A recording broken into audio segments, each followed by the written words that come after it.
Hey everyone, we're here ready to go with a Frisch perspective, joined with the Layman Apologist, and we This are is going to I. be, going to be, as always, trying to keep our thoughts together here. Even though I know for some of you this is earlier in the day, and Layman over there doesn't sleep in Ireland, so doesn't matter what time of day. But for me, it's afternoon, so I'm always trying to keep my thoughts lucid or clear in what I'm trying to say.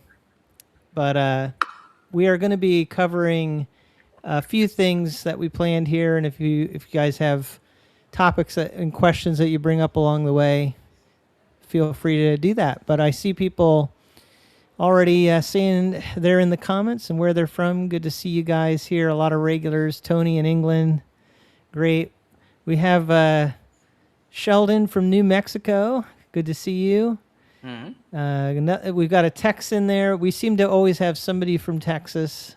Always seem to be represented. So good to see you there. I'm not sure how to say your username, but Matcha Matcha. Matcha Matcha. Good job. And then Orthodox Philip, which reminds me, I was going to say that Orthodox Philip is planning to join us next week. We're going to have a later start time because Orthodox Philip is on the West Coast, and for him to have enough time to really spend the whole time with us, we're going to get started later. That'll actually be better for him. So keep that in mind, everybody. We're planning to start 7 p.m. Eastern time next week, and we will be talking with Orthodox Philip about a new Bible that has come out. A newly printed Bible. It's not new, but They find it in the desert of Ireland. I don't know how to say it correctly. A newly printed edition of the old Bible. But it's the well, I can't remember the details of it. It's New Rome Press, but I want to say it's like the Septuagint. Is that the translation? Help me out here. He'll know more about it than we do. That's why he's coming on to tell us. But yeah, That's I true. think We'll know by from what next I'm week. aware, Yeah. Anyway, so Orthodox Philip next week, and then I'm hoping we're gonna nail this down, but I think Tim Nichols might join us in a couple weeks. Tim Nichols wants to come back on to keep talking about the spiritual realm. He really enjoys that topic, has studied do it, I. and and Layman likes it too. I don't really like talking about the spiritual realm, but I'll do it for you guys. I'm kidding. You heard I'm it kidding. here first. Tim does not like the supernatural.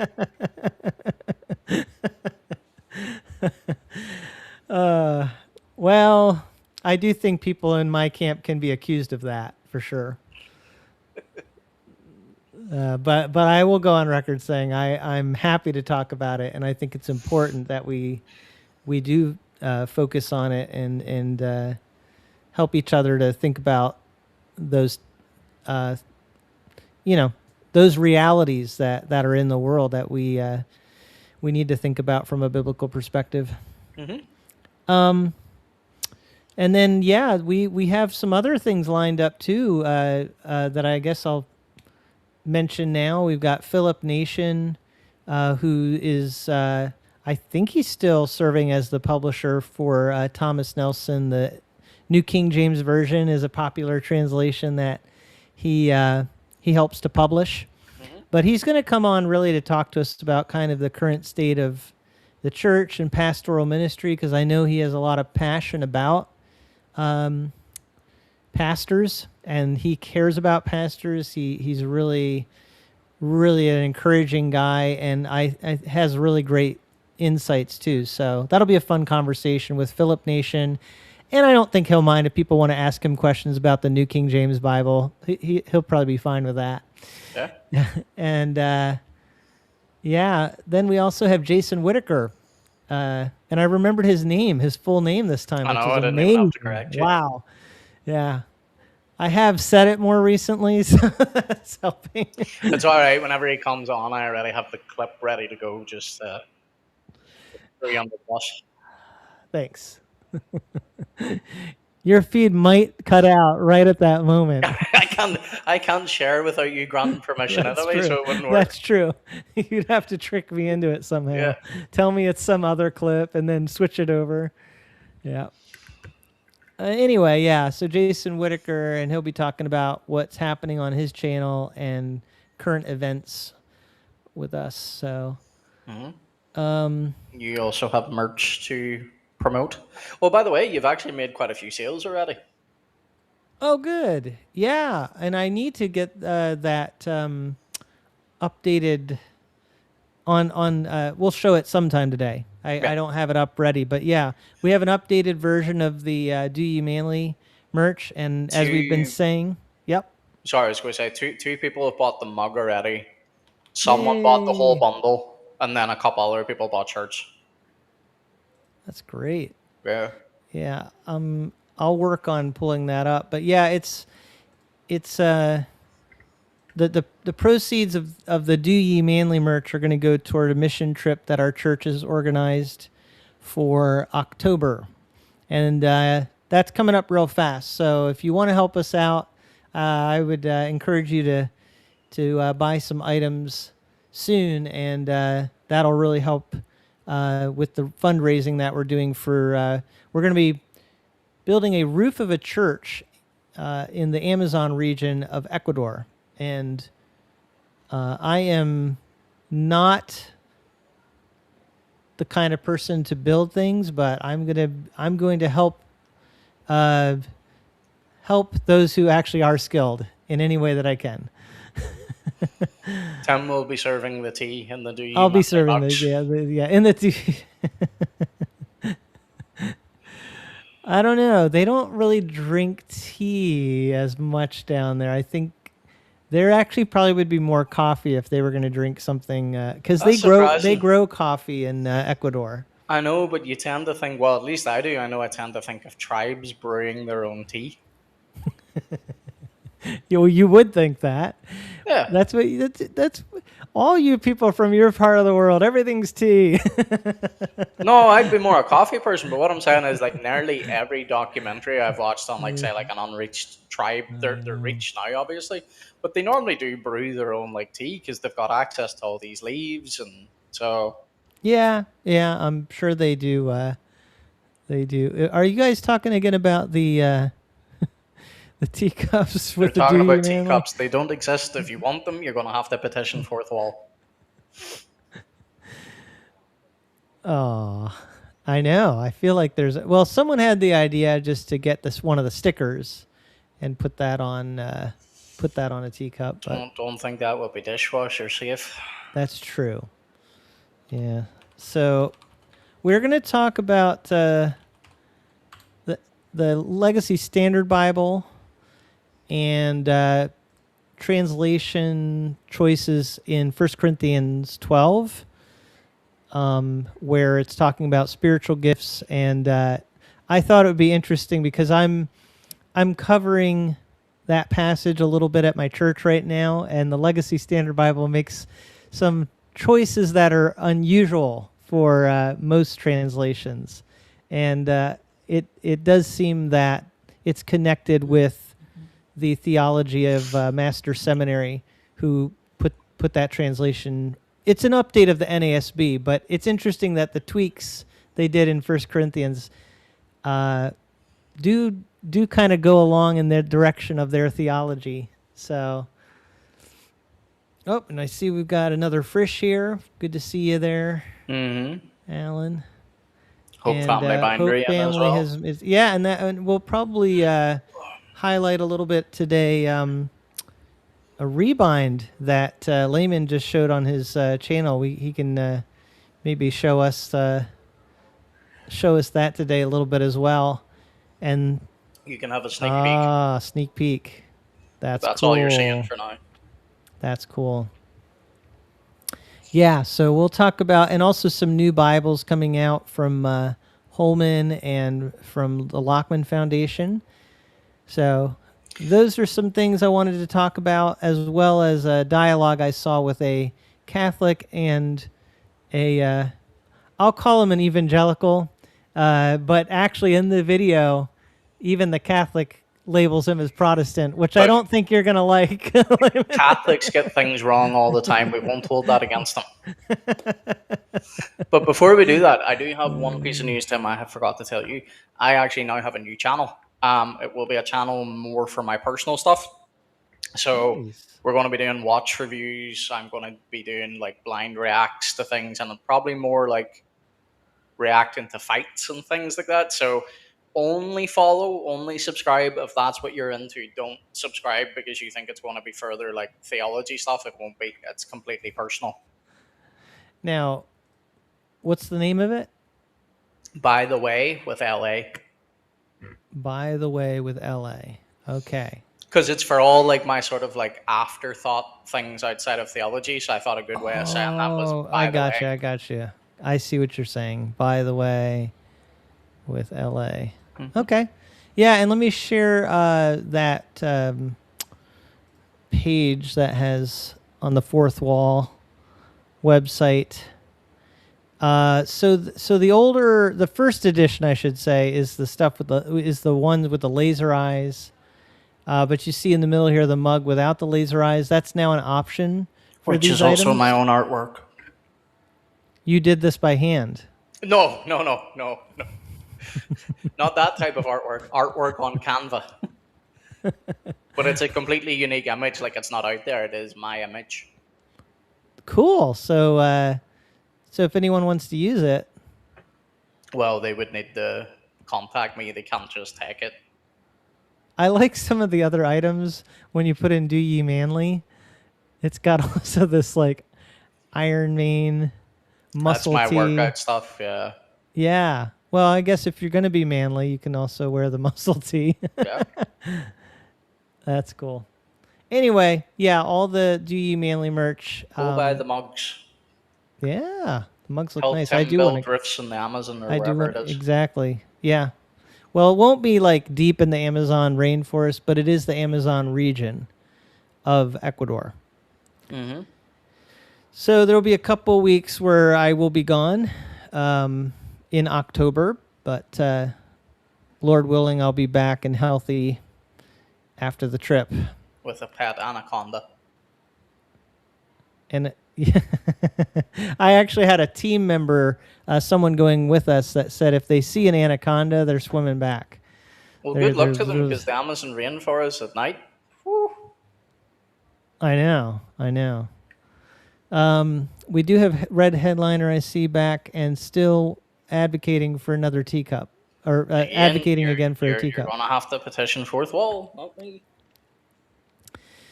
Seeley said that she bought the CSB single column wide margin in the handcrafted collection. Typesetting is favorite out of all the Bibles I own. Yeah, I wanted to mention that Bible. I just put a review of that on my channel. The new cover that's coming out. It's one of the calfskin covers, and yeah, Hope Family also said that he has a handcrafted CSB. A bit too pricey for me to use as rebinds. Yeah, that makes sense. Some of the CSB Bibles, for example, the verse by verse wide margin, I think it was called. The synthetic leather covers still had really nice paper, but it depends on the Bible.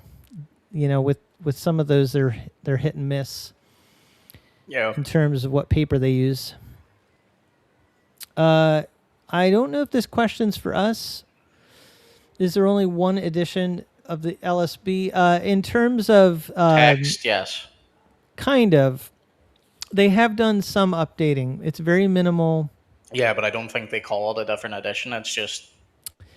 I know, but see, that's the thing. Like, if ESV did the same amount of changes, if they call it something, then people have a hard time with it. But if they don't call it anything, then it's just, yeah, it's not a big deal. Well, I think though, but unless they go out of their way to say, "Hey, look, this is a new edition." I think they Yeah. still view it as the same edition, just with They they updates. they kind of do. I mean, the, when they brought it out, they did let people know they were doing updates.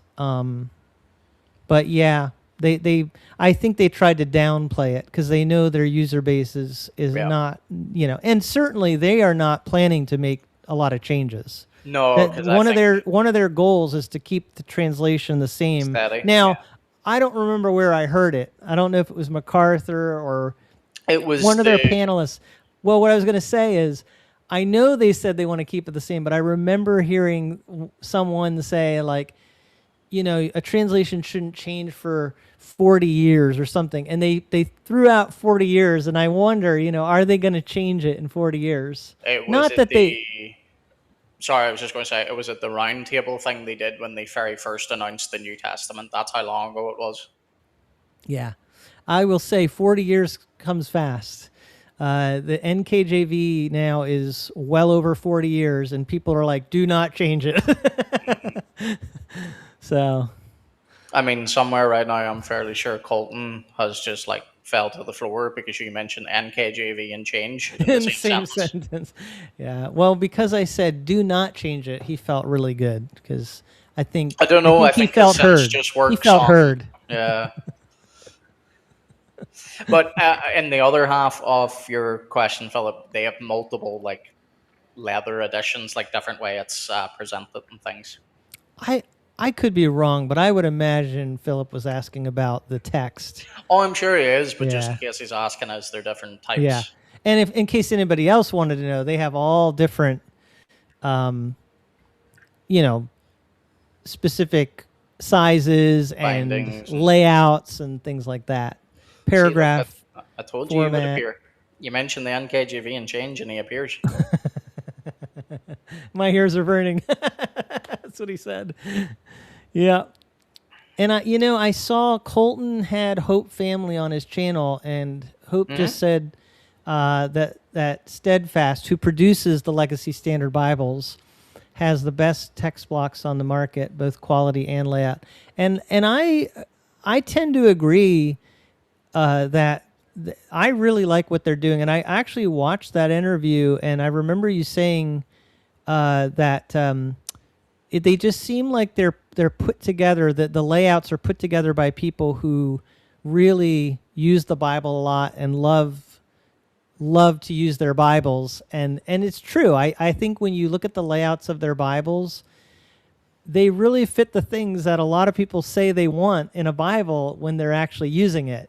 So I think that's a real bonus with their Bibles.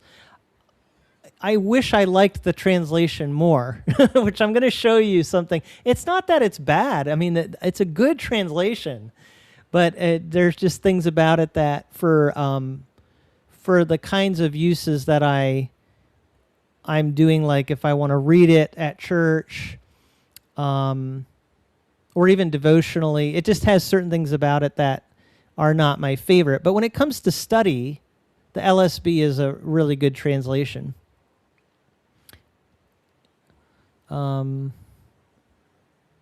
Yeah, maybe this is a good time to show a little bit of that. Yeah. Let me, I've just like, I'll be honest, since I came out of the Bible review channel and more in the layman, my interest in Bibles, I don't mean the actual text of the Bible, I mean like Bibles as in like bindings and things like that. My interest is just like significantly dropped. So sometimes when you're talking about guests for new Bibles and stuff, I'm like, no idea. yeah. Well, I think since you've reviewed, not a lot has changed. I would say certain things have gotten better in terms of the publishers are starting to listen to things people have been saying for a long time. Crossway has made some adjustments, but there's still a lot of China printing, which is going to keep happening. Mm-hmm.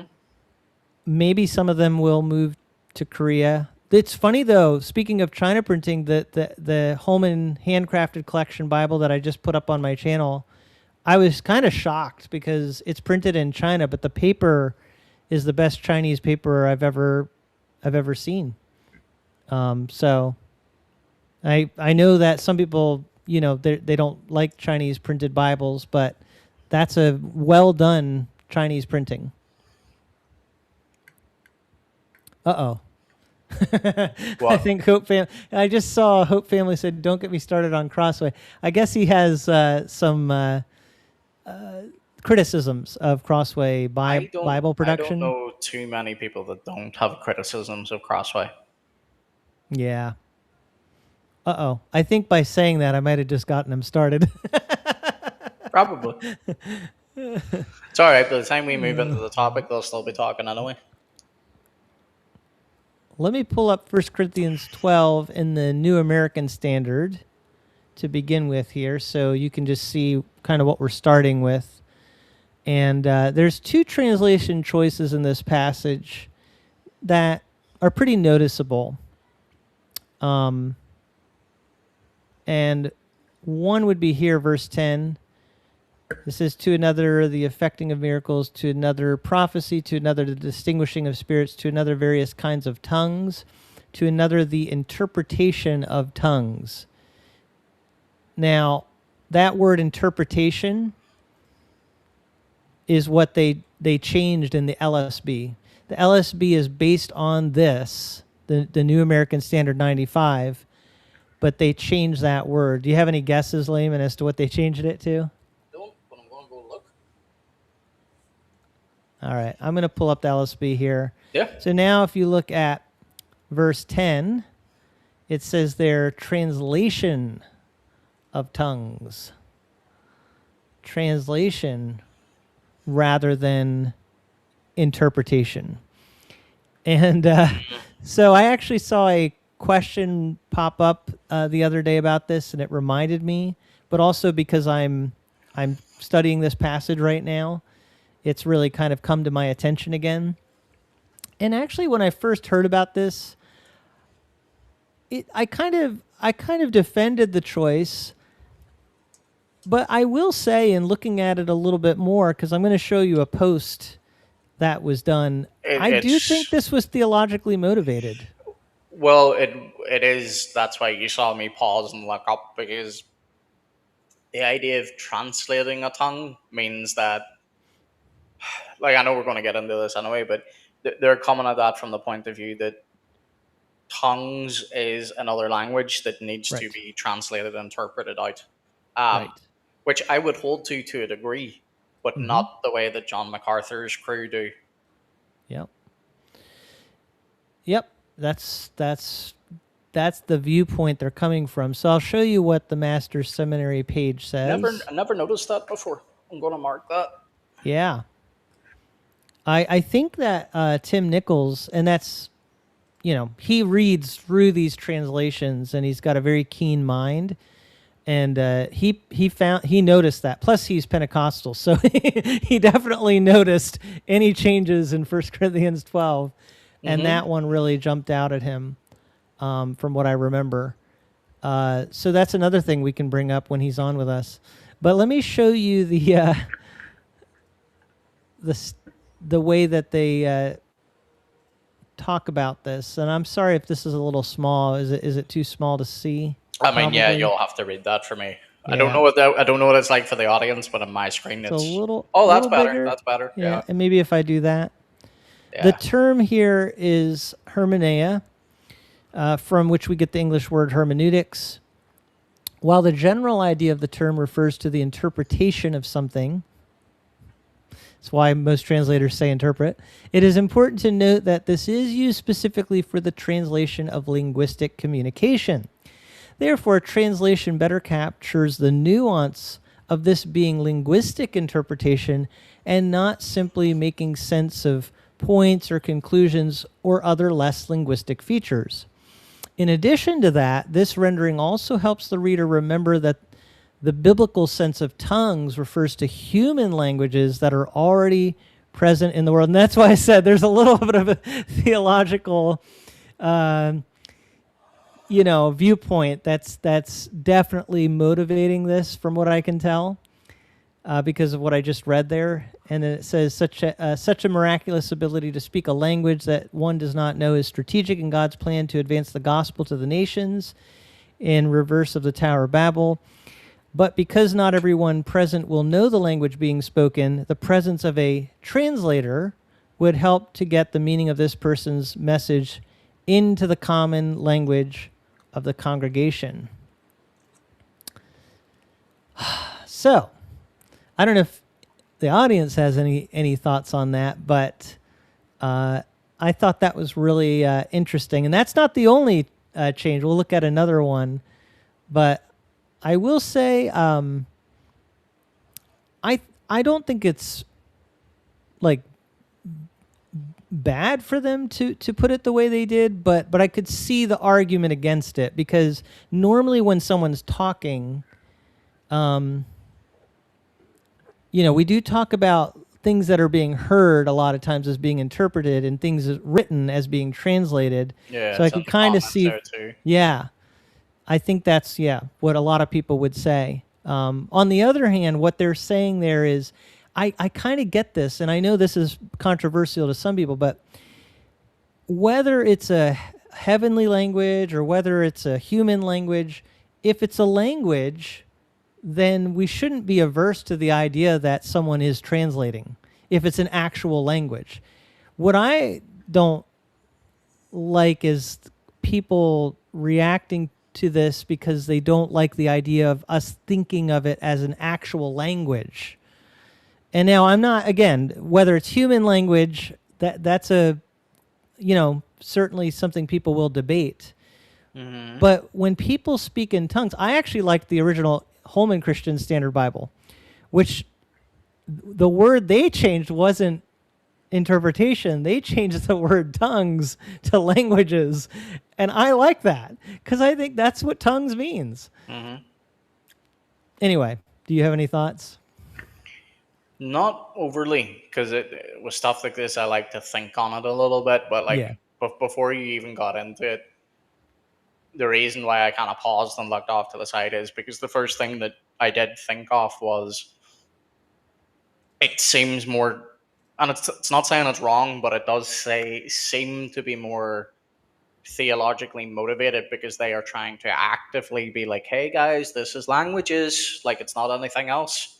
And again, that's not to say that's wrong, but it's just, it shows you, when you've got Bibles and a committee that have one particular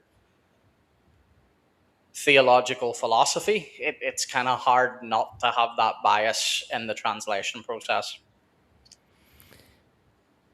And that's why having different translations is good.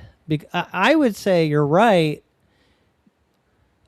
And I would add to that, that's where I feel like there's kind of a push in the Bible translation world to be as generic as possible, to like appeal to as many people as possible. And I can see the value in that. I think that happened with the HCSB when they went to the CSB. They're like, you know what? Let's just go to tongues, because that'll appeal to more people. It'll be less controversial. I get that. The thing is, then all of our translations are just kind of being translated with a desire not to offend or to have better sales. That would be another motivator. And I think sometimes it's good to have a translation that is willing to say something that might be accurate, that a lot of other translations aren't saying. Yeah. Well, that's why sometimes you get, these are often the translations that don't sell as well, but that's why you do get groups that have a committee from various backgrounds, because they're trying to remove bias. But unfortunately, then another type of bias creeps in. It's the bias of like, well, we don't want to offend that group and we don't want to offend this group, so let's render it this way. Yeah. And I think another choice in the LSB people are very familiar with is to render the name of God in the Old Testament as Yahweh very consistently, rather than capital Lord, which is traditionally what is done. So in most Old Testament translations, you'll see Lord. But in the Legacy Standard Bible, you'll see Yahweh. And I think that was them saying, hey, we're willing to be unique. We're willing to stand out and do something we think is a correct translation that's not following, the normal way that translations go. So the other word in 1 Corinthians chapter 12 is toward the end here, where it says in verse 31, but earnestly desire the greater gifts, and I will show you a more excellent way. Now that is the New American Standard 95. That's what they were starting with. Read that again, sorry. Sure. So verse 31, but earnestly desire the greater gifts. But they changed that. And what's interesting is it says you earnestly desire the greater gifts, but there's no italic here. So I find that interesting because they're kind of saying that the word is there, but I'm pretty sure that it's not. It may be implied.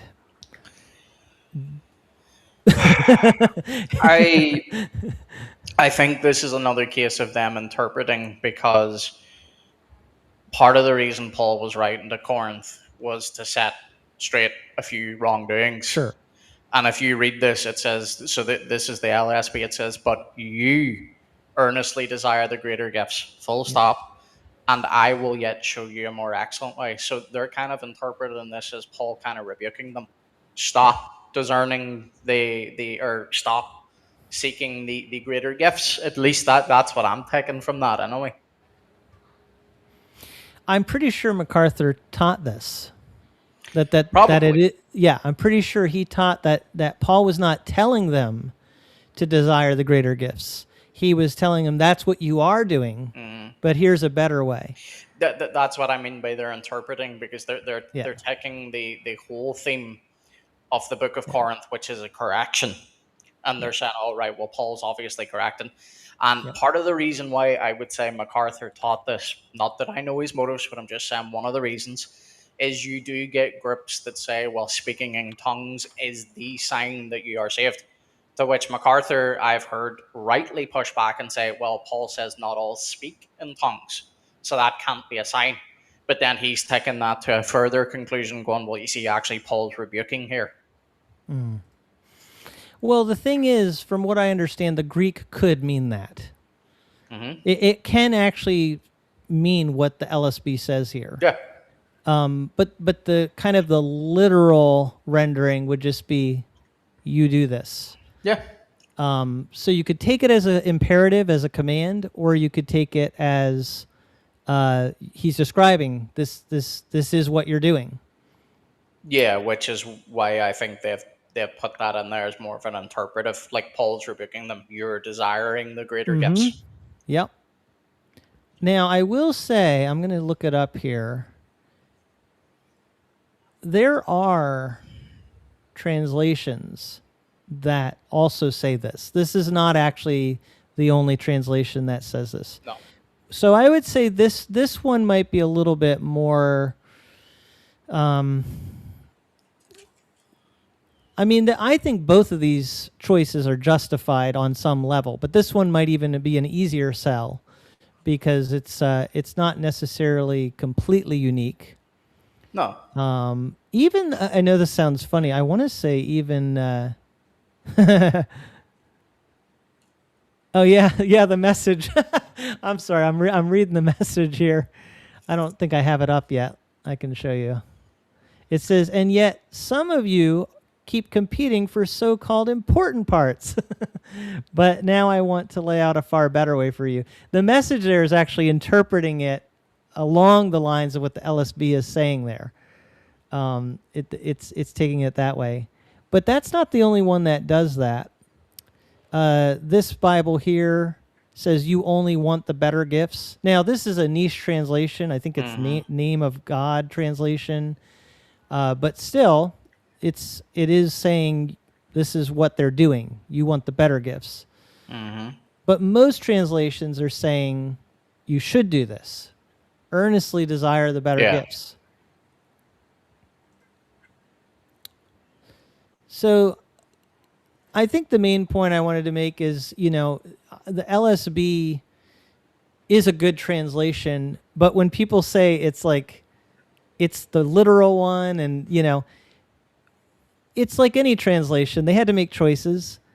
And as I said earlier, I kind of like the fact that the LSB makes some bold choices, because otherwise all of our translations are just saying the exact same thing, and you don't necessarily see some of those nuances of perspective.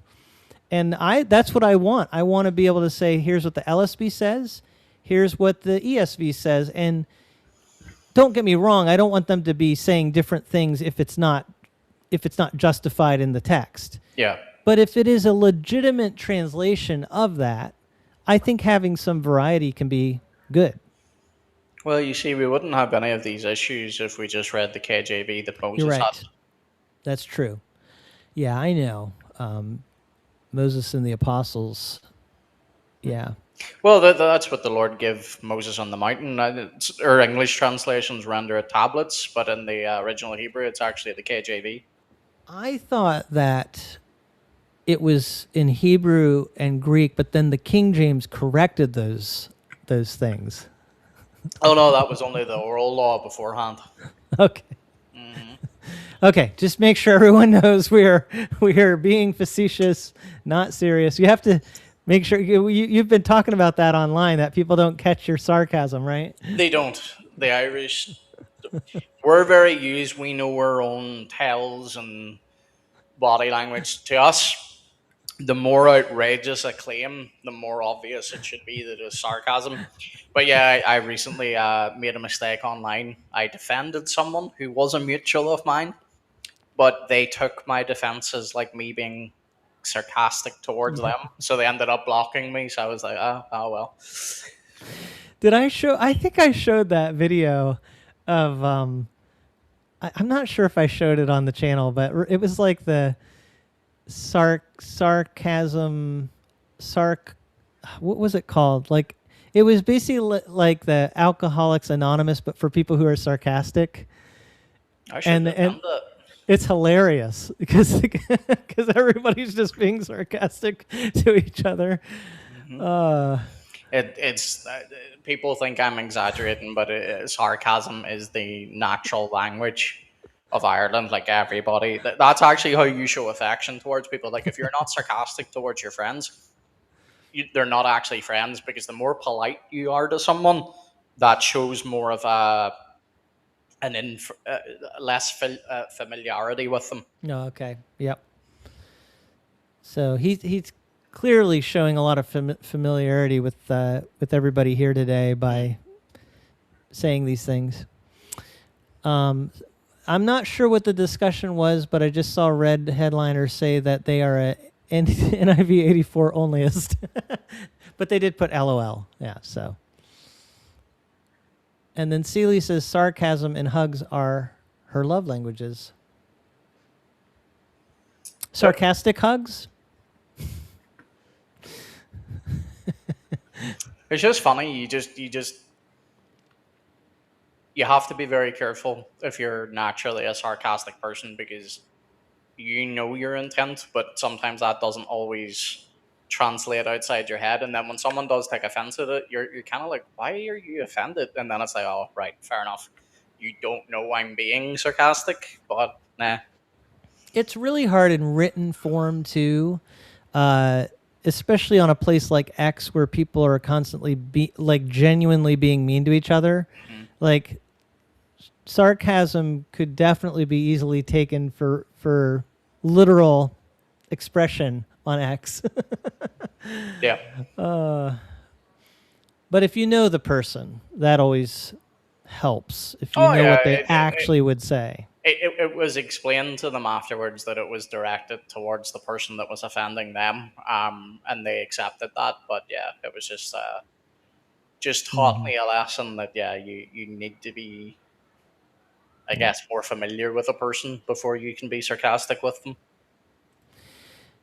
Yeah, and Celia also said not everyone appreciates or understands. And I have a story about this. There was someone, a friend of mine, who has moved away, but he would say like very seriously things, but then be joking. And I always knew, like I could just tell. Mm-hmm. But I would try to do it back to him. He could not Didn't tell. get it. When Yeah. it's so funny, like that some people can do it, but they have a hard time perceiving it. I wonder though, but if that's because that's not your natural disposition, so therefore, whenever you say it, he's kind of looking You're at, right. has he been You're serious? right. Yeah, because I don't come across like if I'm serious, people think I'm being Yeah. serious. Hmm.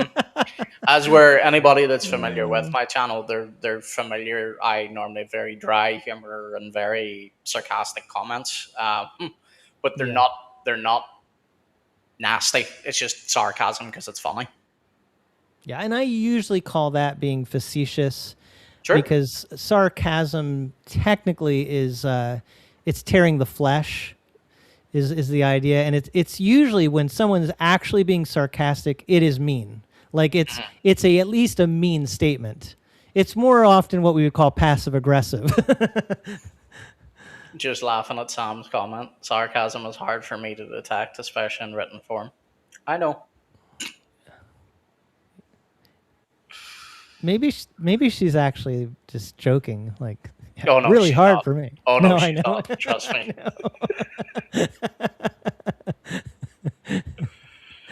If anybody struggles with my sarcasm, it's Sam. You need an emoji. It's like some But sort then of that sarcasm but then emoji. that I ruins it know. because I yeah, know. I know. I know what you're saying. I think of that all the time. I want to write something online as a joke, but I'm like people are not going to know it's a joke. It constantly happens online where people will say something and it's they're just being funny. I don't know if Colton's still here or whether he can reply or not. But like a couple of months ago, I replied to him with my sarcastic humor because it was to Colton, and Colton knows my humor. Well, a couple other guys got offended because they thought I was attacking their position, and yeah. Hmm. Meanwhile, both me and Colton shared, no, I'm joking, I'm bantering because he knows my humor, and the guy still did not take it well. But such as things online. Yep. Humor is not the same for everybody. Some people find certain things really funny and other people don't find it funny. I Yeah, just snorted. because he remembers. I just He saw his remembers. comment pop up, Yeah. and I was like, "Yep, yep." And by the way, like the main guy that was involved, he's chill with it. It was another guy that I don't really know. He seemed to take the most offense to it, so I was just like, "Ah, well." I explained myself. You want to make a deal out of it? Continue on. So the review you did of your rebind, do you actually like it, or was that just completely like Hated it. It satire, was awful. sarcasm, satire? Yeah, Yeah, this is no, really nice. this is it. The light's probably not going to do it justice because this isn't the greatest camera, and I don't have the greatest light right now. This is a really nice dark green goatskin. You can no, the light's gone. I'm going to have to put that at a bit of an angle. So it's NKJV Hope Family Boundaries logo there. You'll get a better look at it when I do the actual review. But his wife did these page edges. Look at those, stunning. Ooh. This is the speckling. Again, Nice. probably It's hard harder to to see on the tell. Yeah, camera, it's but really hard to tell in this light. That's why I wait for the review. But it's done in the NKJV Sovereign text block, and it's absolutely beautiful. Plus, he sent me a whole pile of other stuff that is related to my work with Mormons, and he also sent me this. oh, nice. Oh, that's cool. Yeah, very nice. Yeah, I really am so amazed by rebinders and what they're able to do. It's just so amazing, and it's so great in the time we live in, where everything is mass produced, everything is so generic. To get back to these handmade, you know, art forms that you're seeing. Here, I've got a better idea. Tim, if you go to my channel, not the video, go over to my community post page. I posted pictures of it up there so you'll be able to see it. Okay, that's a good idea. So this will be a little clearer image. You'll actually be able to see the Bible, yeah, Yeah. because my So lighting right this now is is not great. under your post, you said. Yes, if you Oh yeah, scroll I through them, see. yeah. Yeah. Okay. Let me see if I can. I wish I could get this full screen. Huh. Oh well. It's still easier to see. Yeah. And let me also. Okay. And then you Yeah. can scroll So through those. now you can really see that what the I page think, to be edges look fair, like. if you click into the pictures, Tim, like I'm like literally just click the picture. I am. I'm double Double? clicking the picture. Yeah. Okay, might I not don't work. know. Yeah. That's That's too bad. yeah, that's not my Bible, that's Sam's Bible. That's not yours. No, that's Oh. Sam's. Yeah. Okay. So you only have one picture of yours? No, mine should be up there too. Huh. Scroll through. I'll keep going. Yeah. There we go. Ah. Ooh. Yeah, and I think Hope Family is a fan of the Thomas Nelson Bibles. Mm-hmm. He had good things to say about what they're doing. So again, we're having Philip Nation on, who is a publisher for Thomas Nelson, and he can maybe give us some previews of, you know, what they're working on. But if you go back, yeah, that one, you can see it matches my hoodie. So in there you get a better idea of the green color. Ah, cool. Yeah, that's really nice. So Hope Family does the page edge speckling. Speckles. He prefers them over gilding because gilding scratches, wears Mm-hmm. off. So Yep. Yep. And that would make sense then why he would there would be another plus for him with the LSB Bibles, because some of the LSB Bibles are they're really good paper, but they're just white page edges. But for him, it's perfect because he could take that and make it look really nice. And yep, he says he will not ship a Bible with gilding. yep. Do you mean that you won't? You won't? He won't rebind. You just won't read? Yeah, there's certain things he will not rebind. Oh, there you go. Hey, that's a niche thing, right? Yeah. I mean, he's building his own particular brand. Yes, and I would like to make a slight correction from my video. He is not taking orders at the moment. So Okay. if you're in, you're in. If you're not, you're not. Well, it's not his job. Like, it's not his. Not yet. Yeah. Yeah, not yet. Yeah. But the update of that is this has been everywhere with me since I've got it. So I love it. It's starting to break in a little bit better now as well. So it's starting to lay flat near Genesis and stuff. So I love I it. gotta say, Hope Family, you and I have a lot of, at least when it comes to like the thoughts you have about text blocks and what looks good, and like what you just said there about gilding. I mean, I'm totally fine with gold gilding on a page, but I agree with you about the speckle does look good for a long time. You don't have to worry about it. So like he makes a lot of sense to me. I like Yep. that. Yeah, great Yep. work. Yeah, and as I showed on my my channel, by the way, I want to mention my channel is really struggling. It's the subscriber count just seems to go down instead of going up, and so if any of you do like the reviews, if just simple things, liking them, maybe sharing it somewhere. I hate to ask that, but unfortunately, it You happens sometime with the algorithm. Yeah, I was going to say you shouldn't hate to ask because unfortunately, whenever you do this as a job, and I don't mean it as a job as in like it's your actual job, I mean like you just do it like it's part of your regular routine. You now have to ask for it because, well, you Hmm. always have to ask for it in a sense. I used to hate it. Like I told you this before when I first started YouTube.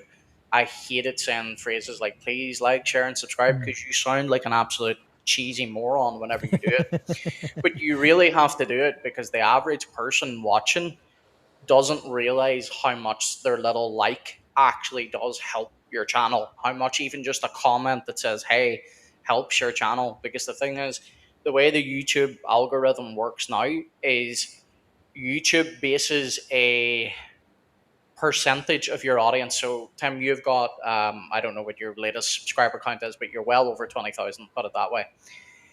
They will only show your new video to a small percentage of your audience. Yep. If they like it, comment, and maybe share it, YouTube will then show it to the rest of your audience, and they'll even put it in the main Yep. algorithm feed because people are interacting with it. So Yep. whenever you're watching people's content and you don't interact with it, like I'm guilty of this. Whenever it's my friends, people like Colton, yourself, Kobe, or whatever, I actively make sure I hit like because I know I sometimes watch other people's content and I don't think to hit the like button or whatever Yep. because you just want to watch the content. But sadly, the way YouTube works now, if you don't, your channel does suffer. Yeah. And some of it is just my fault, totally. I think it's with YouTube, you just got to stay very, very Active. active, very aggressive, very you just got to do a lot. And yeah, I find that with other things I have going on that honestly can be more important. Like pastoral ministry. Yeah. YouTube can take a back burner for sure. Also, if you're not in the clickbaiting market, your channel Mm, will suffer as well. Like I've had numerous, and I mean numerous, well-meaning people reach out to me on X and be like, "Hey, you should maybe do X, Y, Z," and I have to respectfully say to them because I want to make this clear. That's not their personality where they think you need to be, controversial or whatever. They're just saying, look, this is what works in YouTube. I refuse to do that. I had a couple of videos where I reacted to some controversies. And I made clear after the video, I said, look, this isn't going to be regular content on my channel. I'm only reacting to these because I do think something needs to be said, blah, blah, blah. See those 3 videos where I reacted to controversies? I had 1 point something views on each of them. See all mhm. my other videos? I'm lucky if I break 100 views on some videos. That Yep. goes to show you, unfortunately, people click Yep. controversy. And, Yep. that old statement, controversy creates cash, it's true. Yep. But I would far rather create the things like Faith and Five, even if they only had like 15 views, because there's at least 5 people I know that really love those Faith and Five videos, and if it works for Yep. them, it works. I'm not going to go around chasing clicks. And me too. I've always been someone who I just like to think through things, and Yeah, that's why it's called a Frisch perspective. I want to think through it, and I like to interact with other people too. So that's the other problem. Like even if you cover controversial things, it's better to take like an extreme view, to yeah. go all in on one side and be like, this side is right and that side is wrong. And if you do Mhm. that, that actually helps in terms of people like that. They just want you to be like, I want you on my side of this. Well, you see, Uh, do you know what else helps with that too? And people don't realize this because it used to be the opposite way on YouTube. Even if you get negative comments, that boosts your algorithm because YouTube doesn't care whether you're getting negative comments or positive that's comments. true. They care if you're getting comments. Yep. That's why another shift in the algorithm too is for a long period of time, shorts was the thing. If you weren't creating shorts, you weren't getting views. That's Yep. still true to a degree. But the main thing that seems to be back in the market again now with YouTube is live streams, but it's live streams that create controversy, like reacting to, Jay Dyer or reacting to whatever. Those Yeah. are the streams people tune in for, and Mm. Yeah. It's true, and I get it. I mean, people, we're all human. We're going to click on the things that pique our interest the most, and there is something appealing about controversy. yep, Um, yep. okay, and Colton chimed in here. I knew if I went hard with a burn the boats attitude towards things, it would help a lot. Too bad I have a conscience. Yeah, yeah, It's true. Look, I don't like saying things about other content creators online but there are some of them, and I even did a post about this the other day. I've had a few conversations with a few content creators behind the scenes, and the type of material they want to make and the type of deals they want to do behind the scenes to help boost their channel, your channel, or whatever. uh, I don't like it. Mm. It's the word slop gets thrown around quite a lot, especially like slop now has become a great way to dismiss your opponent without actually Yeah. interacting with anything they've said. They'll just be like, "Oh, that's slop," because all their fanboys will read that comment and go, "Oh yeah, it is slop. I don't have to interact with it." But slop to me in its truest form is like just literally these constant live streams where you're not actually contributing anything other Mm. than reacting to someone else's video and going, "Oh, that's bad. Oh, that's a fallacy. Oh, this is slop." Yada yada yada. Mm. You're not actually creating anything worthwhile for people. Like, will people go back and watch that live stream a month from now? No, because they've already watched it. They've already had their fill of it. I don't make the greatest content out there in the world, nor would I claim to. But I know multiple people that really do enjoy the Faith in Five series, and they will come back to me and say, "I keep watching this, or I keep showing my children this." Those are the Yeah. things that keep motivating me to do that series, because most moms, especially because it mainly has been moms, funny enough, they're like, "I have a chance to listen to this in the kitchen when I'm cleaning because it's only 5 minutes long. I don't have to dedicate an hour or half an hour." That's the type of stuff that would give me more joy than seeing 2.3k views on a video or whatever. If you're chasing clicks, you're not actually building anything worthwhile. Mm. Yeah, having content that people can really benefit from and go back to. It's Evergreen. funny because, yeah, when I was, for today's video, I was kind of going back and trying to look up some things about the Legacy Standard Bible, and specifically about the translation of the term in 1 Corinthians 12. Sorry, my brain's a little tired. Anyway, I was looking that up, and a video was kind of like recommended in the search, and I clicked on it and realized it was my video. I had talked about it before years ago, and I forgot. But it's kind of like, it's a good thing. Like, it's good Mm. that my videos are there for people to be able to Yeah, go back to. But it's funny that sometimes I feel like there. I wish there were more videos from yeah. other people, because I don't want to watch my own thoughts. I already know what I. I want to hear someone else's thoughts. Uh, I don't like watching myself. Like, I don't have to do it anymore now, thankfully, because I have an editor. But it always used to really bother me editing my own videos because I had to see myself talk repeatedly, and yeah. it was stuff like I had maybe done like 6, 7 takes of the one sentence, and it's like, oh. So it always used to Yeah. make me cringe, but now I don't Yeah. have to deal with it. So, Yeah. That's good. You're not the editor anymore. oh, We praise the do Lord. have people chiming in that Thank you. they like the I Faith in appreciate it. Five. Hmm. Here's another one. Faith in Thank you, Five, Tony. always Appreciate interesting. it. Yeah, Yeah. Tony always comments on them as well, which is good. Like, as I say, there is a core group of my viewers that regularly do either like or comment on it. But I do have to say, I don't know what it is in particular, but there's a group of at least 4 or 5 moms on X that really enjoy them. Tiffany, who's normally in here at times, she really likes them. She shows them to her kids and stuff. So things like that mean a lot more to me than say a video takes off and it does really really well. Like, that's cool, especially if it takes off and it's a good thing, like it's not controversial. Like, that's cool.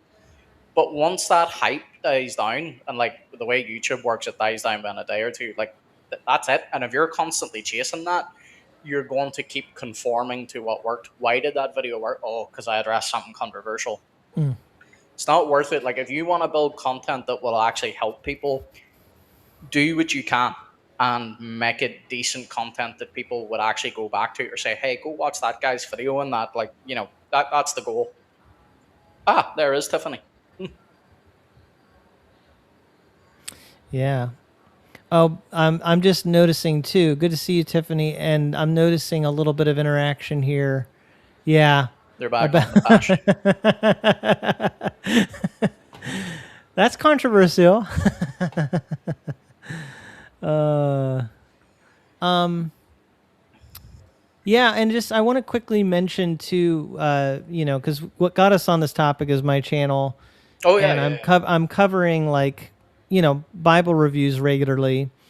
And I know not everybody wants to watch every Bible review. I don't expect that because not all the Bibles are going to really fit what your needs are or just what you want to watch. But that being said, some Bibles, and I'm sure the audience here are going to be interested. There's a small CSB Bible, personal size, that has a zipper. I'd like to hear what Hope Family thinks about that because that protects the gold. And so it's zippered, personal size, very easy to carry. And I'm going to be reviewing that. That's also in calfskin. And then Colton has a Bible that I'm going to review something similar. It's the Amplified Bible. And I'm curious if the audience here has read the Amplified Bible before. Do you know what that is? Tim Wildsmith, I think, just did a video explaining it, and Colton just did a review of one. So check those videos out. Check out Colton Yarbrough's channel. He's in the chat right now. And watch his review. And I have an upcoming review on, I think, more than one Amplified Bible. Yeah. Plus, we have talked about this before, and I know you don't have the time or even the want to do it at the moment, but if you even clip snippets of our weekly show out of this and put it on your channel, that would It would also, help. yeah. Yeah. You're right. I need to be like you and get an editor. I'm very lucky. I don't know if he's watching right now. There's a friend of mine, and he offered to do it for free. And I told him once we start getting, because like we're inches. Every time I say we're inches off it, YouTube always removes more hours from us. But we are inches off being monetized, and whatever we make in like money, like it's not gonna be a huge lot. Like you need hundreds of thousands before you make any decent money on YouTube. But whatever money we do make, I'm going to use to pay him because it actually it frees me from a lot of stuff. So Red Headliner says, use the Amplified as a resource since the late 90s. Always enjoyed it, but Mark Ward's video on some bias in the amplifications have given me pause. Yeah, that's good feedback there. Good to remember. I mean, they are amplifications. Like this, what I said in my review, I'll give a little preview, is if you want something that's kind of a paraphrase of the Bible, this is a better one because you know where they're paraphrasing. You know where they're adding. Whereas other paraphrases, it's all just lumped together as if it's a translation. That's, again, one of the problems of the Passion translation is that it's really a paraphrase, but it comes across as if it's a translation. The Amplified tells you that it's adding things that are paraphrase. It's taking the text, and then you have clearly it shows clearly where they're adding things. do you want a really good review of the Amplified Bible? What do you mean? Like a really good succinct review to show people what the Amplified's like? I guess. Bring up Colton's post about it today and look at my comment, or I should say comments. Is this on X? Yeah. It's underneath Colton's post. And while you're Okay. doing that, Sam says the last women's Bible study I did relied heavily on the Amplified Bible. I was not a fan. Tiffany says painful. I don't know whether that's in relation to the Amplified or not. And then Tony says, not an Amplified Bible fan. I prefer to know what the Bible says rather than the author's interpretation. Yeah, I agree. And Sam says, I can see it being a helpful tool, but the writer of the Bible study called it a translation. Nah. I think I found what you're talking about. So you're talking about your comment on Colton's. Just if anybody's not familiar with how the Amplified is laid out, I think my little parody will give them an idea. Okay. Today, in this present video, recording for your viewing consideration, I am reviewing the Amplified Bible, a translation which helps the reader understand each word, that is, every term, phrase, expression, utterance, and verbal unit, by placing so many explanations in. Yeah, Right. that's that's So click on it. There's more. sorry. Yeah. Sentence through brackets, parentheses, clarifications, expansions, and interpretive detours, that by the time you reach the full stop, the concluding mark of punctuation indicating that the sentence has mercifully and at long last ended, you may need to return to the beginning, go back, retrace your steps, and start the verse again to remember what on earth Paul was talking about. Yeah, That's how very good. you explain the Amplified Bible. And as a very verbal Irishman, that was probably a really fun exercise for you. Yeah. I saw his post. I just couldn't help myself because, like, honestly, I haven't read the Amplified Bible since maybe 2012 or something like that. But uh, that was my main takeaway. That by the time I had actually read through all the parentheses, I often had to actually go back and read the non-parentheses text to remember what it was that I was actually reading. Yeah, and I'll be honest, I would consider using it maybe in a certain situation, but generally speaking, it's not the kind of thing I personally need or am drawn to. But some people love paraphrases. It really helps them. And I feel like if you're going to choose between like the Message or the Amplified, go with the Amplified, because or choose the NLT. You're right, but I wouldn't say that's quite a paraphrase. It's not quite, but because Yeah. of how much people dismiss the NLT as a paraphrase, I would say read if you want something true. more paraphrastic. Yeah. Go read the NLT. Yeah, I agree. It's actually solid in so many places, and like I said, there's a guy over here. I still can't remember his name. He is a Hebrew scholar, and he says in the Old Testament where the NLT is digging into the Old Testament, there's a lot of places where he says the NLT actually nails the Hebrew better than a lot of these literal translations. Now, that's just his opinion. But at the same time, he is a scholar. That's his realm of work. And he's like, look, the NLT gets an awful lot of unnecessary hate. The NLT Bible was the Bible that I cut my teeth on as a young Christian. And to this day, I still read it devotionally. Yeah, I mean, I agree. You know, it has its merit. And actually, if I'm going to read something more paraphrased, I would probably choose the NLT even over the Amplified. What I'm saying, though, just so everybody, has this, if you're the kind of person who loves paraphrases, like true paraphrases, then I think the Amplified is better than the Message. Oh, yeah.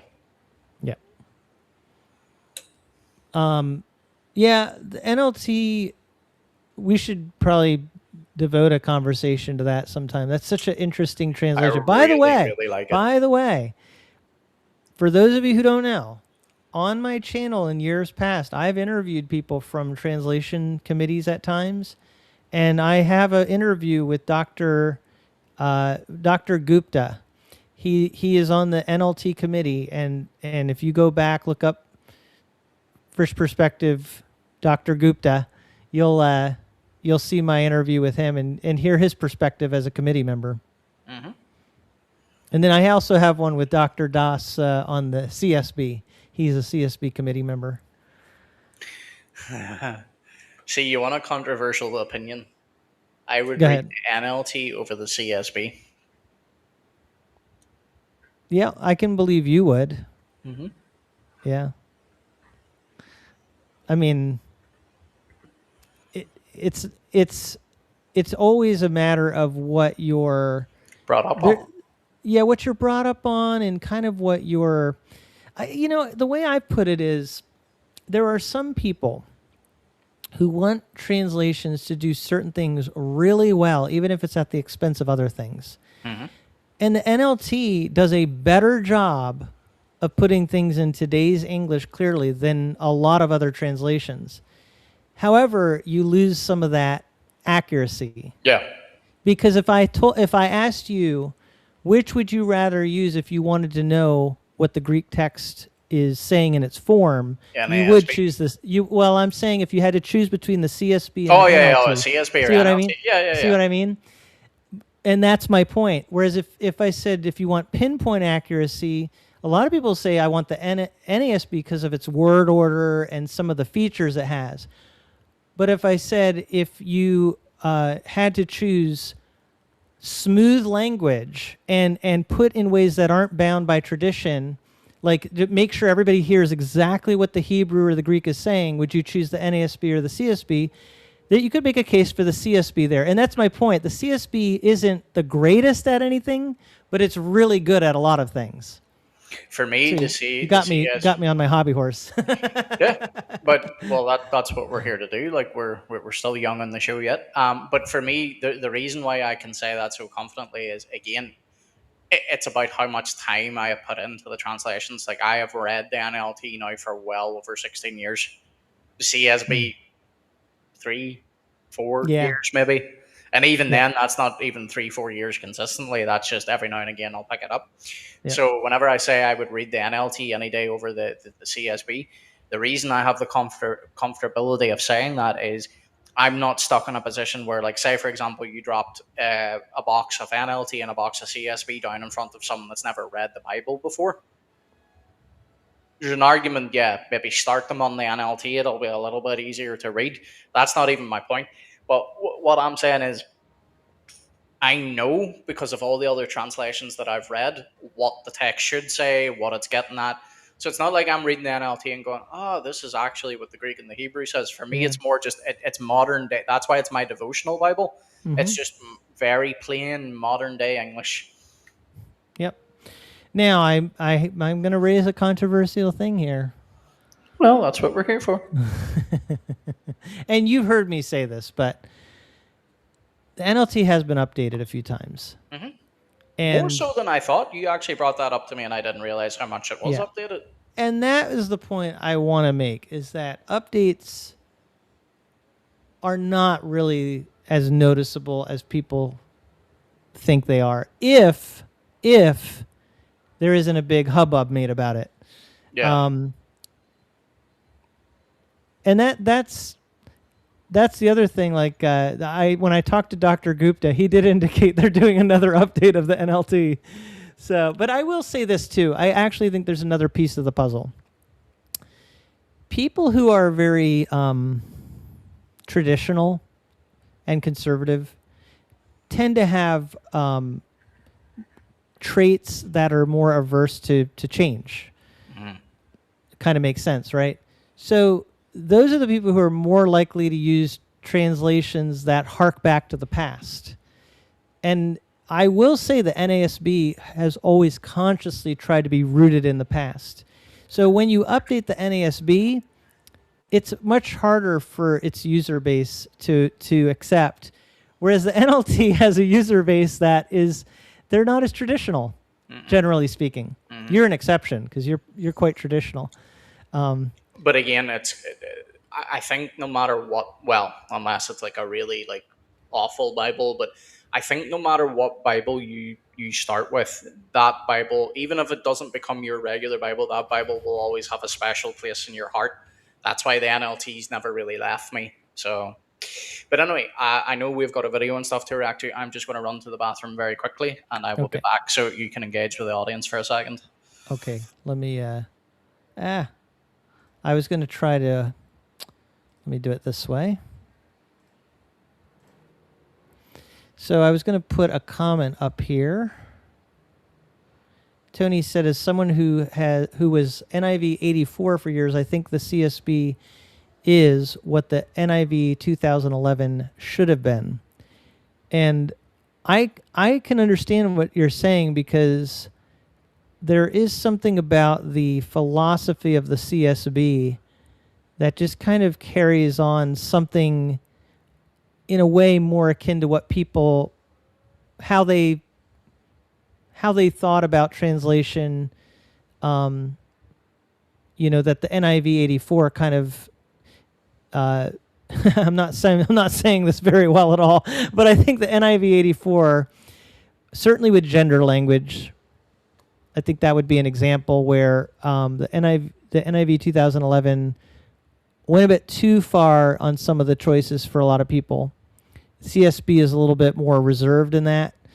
I would say, though, and this might surprise people, I don't think the NIV 2011, though, is less literal than the NIV 84. I know that might surprise people. I actually think the NIV 2011 might have actually, in some places, become a little bit more literal than the NIV 84. I'm going to get you back on here, Layman. I just can't figure out how to do it. That's all right. I'm just laughing at Tony's comment. And I will say this, though, for sure, that the CSB is more literal than both of those. And I'm actually surprised because I got familiar with this HCSB like in the year 2010, I think. And I felt, because I had used the New King James for so long and the King James, I thought it was pretty contemporary and everything. And it came across to me a lot like the NIV. The more I have actually studied the CSB and compared it, the more literal I realize it is. Like, I'm not saying it's super literal, but it is pretty literal. It's surprisingly literal. They're gonna put that on their new packaging. Surprisingly literal. Surprisingly literal. Tim That Frisch. may not be the best way to put it. Surprisingly from what you would expect based on what people say. Because again, the NASB users, and I know you're one of them, but the NASB users really tout the NASB as being the really literal version. But what I always say, and I know I repeat this, but it needs to be repeated, it's the most transparent, not necessarily the most literal, and there is a difference. Transparent means you can tell when they are taking liberties. I agree with that. The NASB will tell you literally in the footnotes, literally this, literally this, literally this, all over the place it does that. And if they do added words, they will put it in italics. Very, very transparent. But that's not the same thing as being literal. Literal means you put the literal rendering in the passage. Like, that's what literal means. And it does do it a lot. I'm just saying not as much as people think. More importantly, though, but I understand what people mean whenever they say literal. But like, here's the thing: if we were truly literal, Yeah. Our English translations would be very, very hard to read because you don't even have to go back to the Greek and the Hebrew. If I was to try and translate some of my Irish phrases into English, it would sound weird to you. Like, I brought this up to you before in the stream. We've phrases here that's sort of like Hiberno English, which is the Irish being translated into the English, because there's certain phrases that in Irish just don't exist in English or vice versa. So instead of me saying I just came back from the shop, we would say I'm after coming back from the shop. Why? Because that's coming out of the Irish. If I was to speak like that constantly, which a lot of Irish people do, you even get people here in Ireland that are not familiar with the Irish language that look at that and go, what are you saying? What do you mean you're after doing something? Because they don't have the Irish language to translate out of. Yeah. It's the same with any language. It's either got a lot of words for certain phrases or it's got no words for certain phrases, and you have to kind of work with that. But if we were to just take, say, the Greek New Testament and put that straight into our English Bible as literal as possible, it would be a very hard read. Yeah, and I'll give you another example. The NASB will take the historic present when many times Mark will say, he says this. Even though in English we would say he said this. What the NASB does, it doesn't say he says, it says he said, but it puts an asterisk next to it, which clues you in that it's a historic present. I think that's the terminology for it. And that's my point. Go to the King James. The King James will say, he saith. It'll put it in the present tense. The King James is being more literal there than the NASB. But admittedly, the NASB is being transparent. But you're right. There are things that... the other thing that's interesting with what you just said is if you read a translation a lot, you will get used to the wording. And so that's the other thing. A lot of NASB users will say, "Oh, it reads really smooth." And it's like, "Yeah, you read it all the time." Yeah, So to you it does read smooth.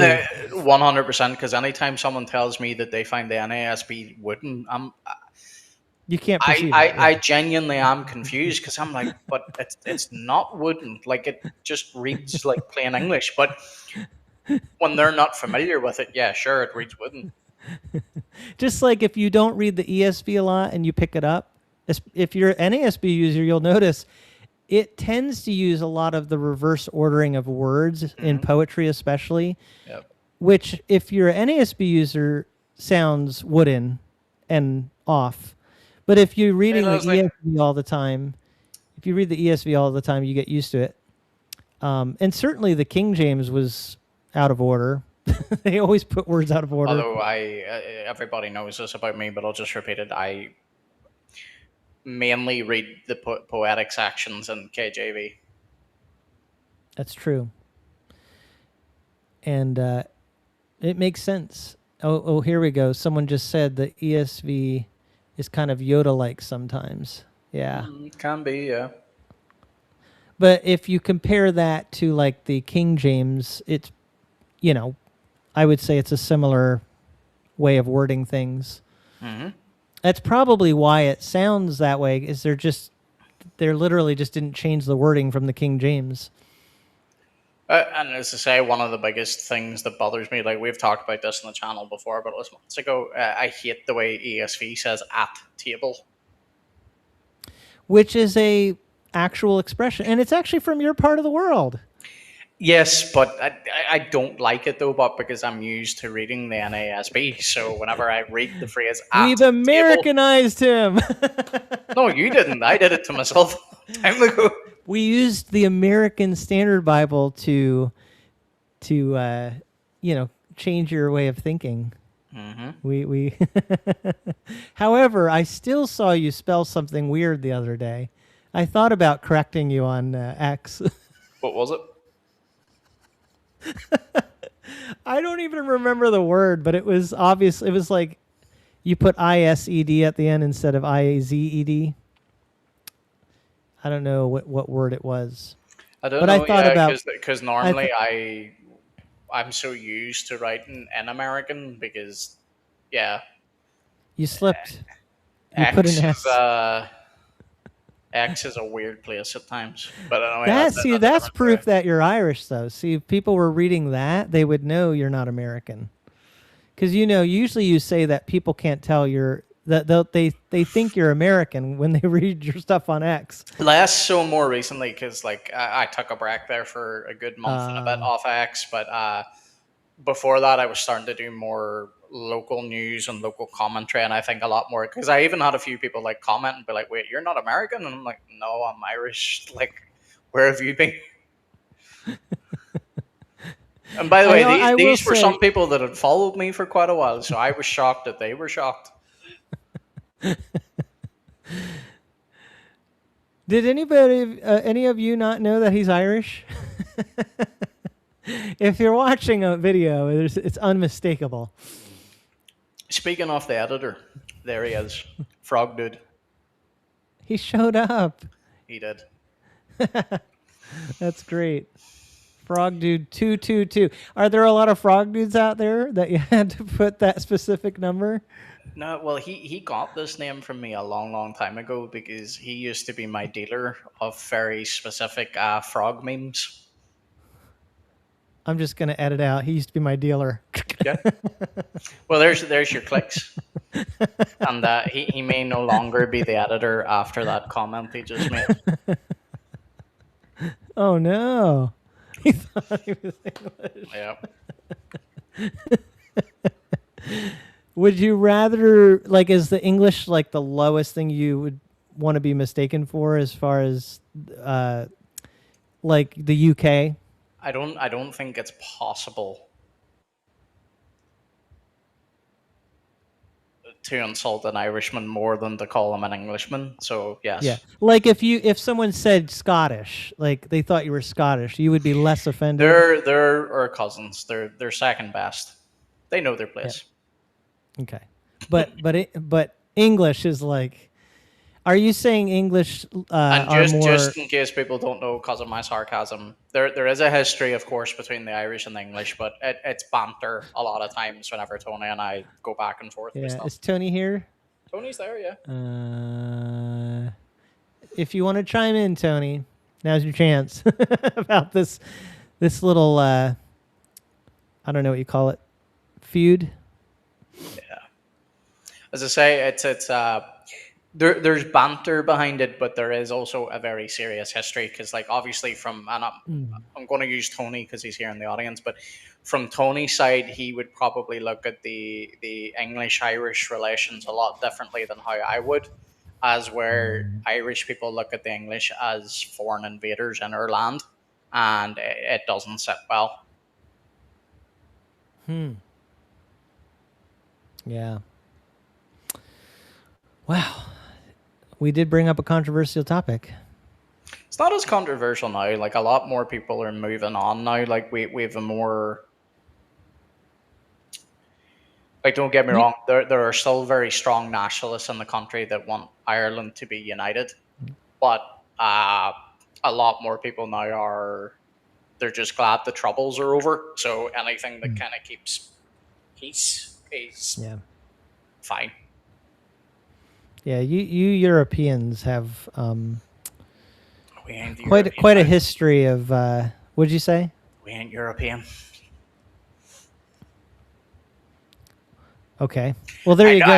I know what you mean by that, but we would reject. Yeah. What I'm referring to though is that part of the world has so many different people groups smushed closely together. Yep. And that's why, yeah, I know you can quibble about what you call European, but that's my point is like some people would identify as European See, look, now and you've other triggered people Leslie as well. no, they're not European. Telling you. I get what you mean, though, but like we Well, technically you were are in part the of the continent. you were part of the European Union. You're on the European continent technically.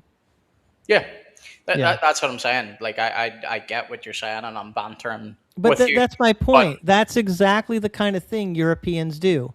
mhm, They have very like they can't decide how unified and how not unified they are.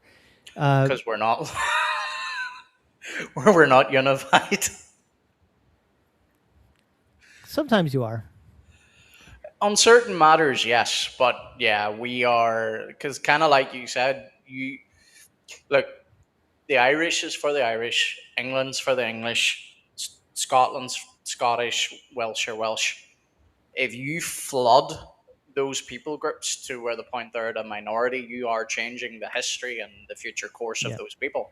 That's not a good thing. However, if you look at Europe, and I'm using Europe loosely, in general, we have so many people groups around each other that there is a shared history in a lot of ways, and they all fight and quabble and like even one of my favorite places in the world, like I lived in Romania for a part, but there is a huge dispute to this day over a certain portion of Romanian and Hungarian land because Romania claims it as theirs, Hungary claims it as theirs, and it goes back to certain points in history where it was once the other's land and now it's occupied. And yeah, the Europeans do like their infighting. Well, and I'm going to show you a book that my son got me for my birthday. Mm-hmm. I had to grab it out of my backpack. So I've been slowly making my way through it. I'm not really like a history, buff kind of a person, but I'm reading it, and it's The White Horse King, The Life of Alfred the Great. So Nice. I don't know. I don't know if that's like offensive to you that I'm reading about the King of Wessex. Nope. Yeah. But No. yeah, it's the same thing. You had the Danish, you had the Vikings coming in, invading the land, and then you had like, it wasn't like England was just all together at that time. Like you actually had these different pockets of people, and then they kind of had to all band together. Mhm. Yeah. So you have a long history of this.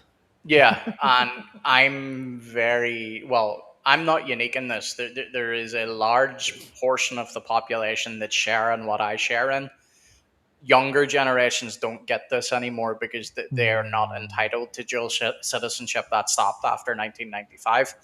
But I am I am British, but I am also Irish. And the older I've got, I have leaned, Mm. I should say, Mm. into more of my Irish history, because Mhm. there is an aspect where the UK is proud to claim us as an, oh, we own Northern Ireland, but they're very much like, but you're on your own when it comes to politics and like aid and things like that. So there's a little bit of disdain that comes our way too, which Mm. then kind of leads me into the sometimes the British are not my favorite, put it that way. Mhm. So you guys are like the outcasts up there? Like And nobody fully claims you, is that what you're trying to say? well, no, it's a weird relationship because, like as I say, it's a very strange history because, like, the UK Mm. are proudly occupying us, but like they don't really support us. And then you've got the Irish who want us, but we don't really want them. If that, it's a weird dynamic. So yeah. Hmm. Yeah. That is weird. Hmm. That's really cool though. I really think that's insightful to hear kind of the tension, like that. What a thing to have to. People. This is why I want to get more into this in my main channel, because a lot of people I find, especially the audience I've cultivated, are more American Yep. and they want to know the history. Yeah. Absolutely. I'm not a history major in any of this stuff. I can only give it to you quite literally from a layman's perspective. But as someone that lives here, I am someone that has a very and I'm not saying, when I say me, you could replace that with anybody else in the same position. That's not about me. But what I'm saying is, I have a very rich history behind me, and it comes from two very great empires in a sense. Well, Ireland never had an empire, but you know what I mean. Their role of the Irish people on the land is very very rich, and Mm. both sides of my British and my Irish history fascinate me, but more so now my Irish, because I think that's the side that was always very missing when I was growing up, because our schools obviously run on a British curriculum, so therefore the Irish were always the bad guys in our school system. So we were always told that, we were the Irish were the problem. So Mm. then when you start doing your history reading, you're like, yeah, not so much.